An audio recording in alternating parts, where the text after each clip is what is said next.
Akhirnya Presiden Jokowi ungkap sikap Indonesia pada konflik Laut China Selatan.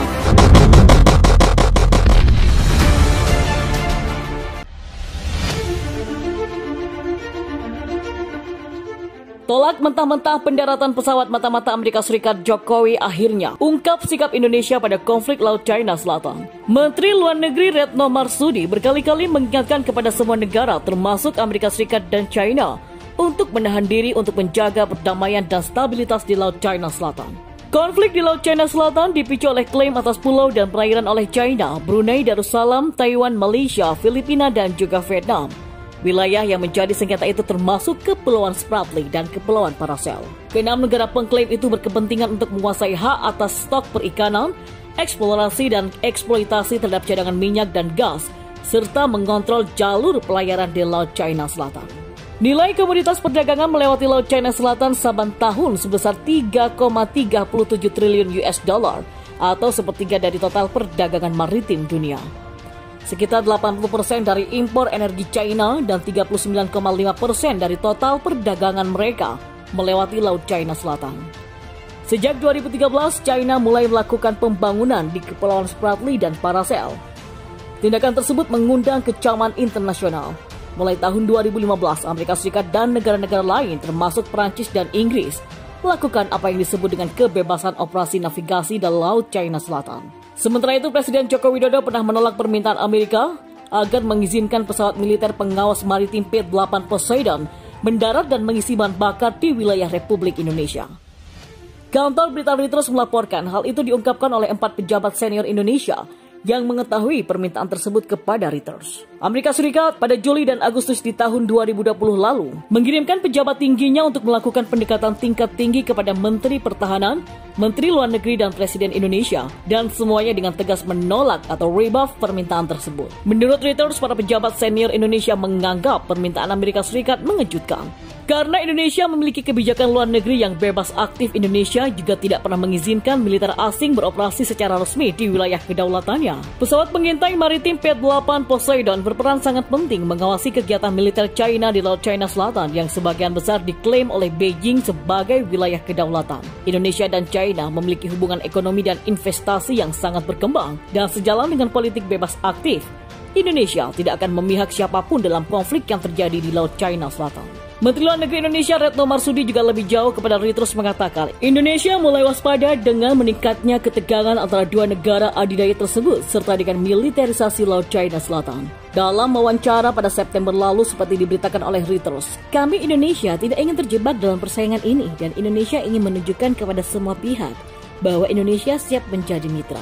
Terlepas dari kedekatan strategis antara Amerika Serikat dan negara-negara Asia Tenggara dalam mengekang ambisi teritorial China, mantan Wakil Menteri Luar Negeri Indonesia, Dino Patijalal, kepada Reuters mengatakan, kebijakan anti-China yang sangat agresif dari Amerika Serikat telah membuat Indonesia dan kawasan menjadi terheran-heran. Dino juga mengatakan, kebijakan Amerika Serikat tersebut dipandang tidak pada tempatnya.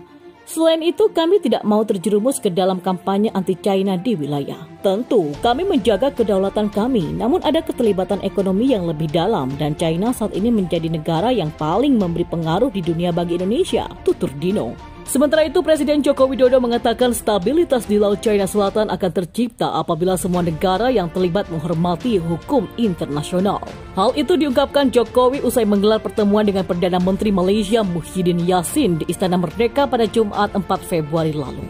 Dalam pertemuan itu dibahas sejumlah isu dunia, antara lain soal kudeta militer Myanmar, persoalan Rohingya hingga Laut China Selatan. Kita juga bertukar pikiran tentang stabilitas dan keamanan kawasan. Saya menekankan bahwa stabilitas akan tercipta, termasuk di Laut China Selatan, jika semua negara menghormati hukum internasional, ujar Jokowi saat menyampaikan keterangan pers yang ditayangkan di YouTube Sekretariat Presiden pada Jumat kemarin.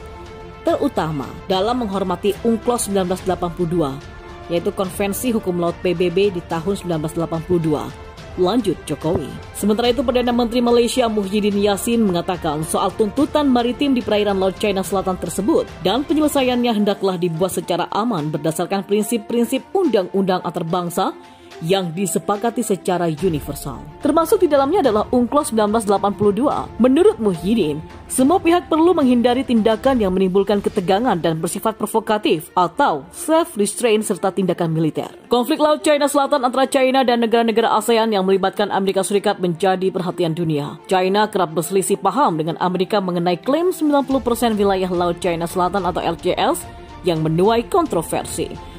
Letak geografis Indonesia sangat penting untuk kepentingan militer China dan Amerika, namun Indonesia tetap tidak memihak negara manapun.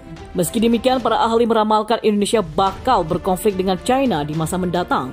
Saat ini tak ada sengketa teritorial antara Indonesia dan China dan masalah apapun dengan negeri panda tersebut. Namun menurut sebuah artikel yang diterbitkan fpri.org oleh Felix Kacang, penulis senior kebijakan luar negeri dan asisten profesor di Uniform Service University of the Health Sciences, Indonesia diprediksi akan mengalami perselisihan dengan China di masa depan, dilihat dari data-data hubungan kedua negara tersebut. Dalam tulisannya, Felix mengatakan memang tidak ada sengketa tanah, tetapi ada sengketa maritim, diperjelas pada Desember 2019.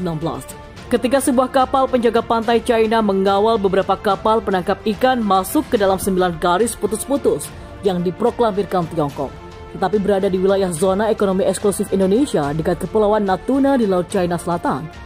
Dan ini adalah situasi memanas pertama Indonesia dengan China, di mana Jakarta langsung memanggil Duta Besar China untuk melakukan protes diplomatik. TNI kemudian dikerahkan dengan 10 kapal angkatan laut dan 4 pesawat tempur F-16 ke Pulau Natuna pada awal tahun 2020. Perairan di utara Kepulauan Natuna juga penting bagi masa depan industri energi Indonesia. Ladang gas alam terbesar yang belum dimanfaatkan di negara itu, yang disebut East Natuna dan berisi sekitar 46 triliun kaki kubik sumber daya gas yang dapat dipulihkan terletak di sana. Dan secara tradisional, Indonesia berusaha menghindari perselisihan maritimnya dengan China. Menekankan kurangnya sengketa teritorial antara kedua negara, Indonesia sering menawarkan untuk bertindak sebagai mediator netral antara China dan negara tetangganya di Asia Tenggara dalam sengketa abadi mereka atas Kepulauan Spratly. Sementara itu, Beijing terus mengabaikan klaim maritimnya yang tumpang tindih dengan Jakarta, terutama selama China tidak bisa berbuat banyak tentangnya. Perairan yang disengketakan antara China dan Indonesia berada 1.500 kilo dari wilayah China terdekat yang tidak disengketakan, dan China hingga saat ini belum dapat menegakkan klaimnya untuk jarak tersebut. Dan saat ini kekuatan maritim China yang sedang berkembang, juga fasilitas militer yang baru dibangun di Kepulauan Spratly, telah memperluas jangkauannya di Laut China Selatan. Akibatnya, China tampaknya telah melanjutkan perjalanannya ke selatan lewat Laut China Selatan.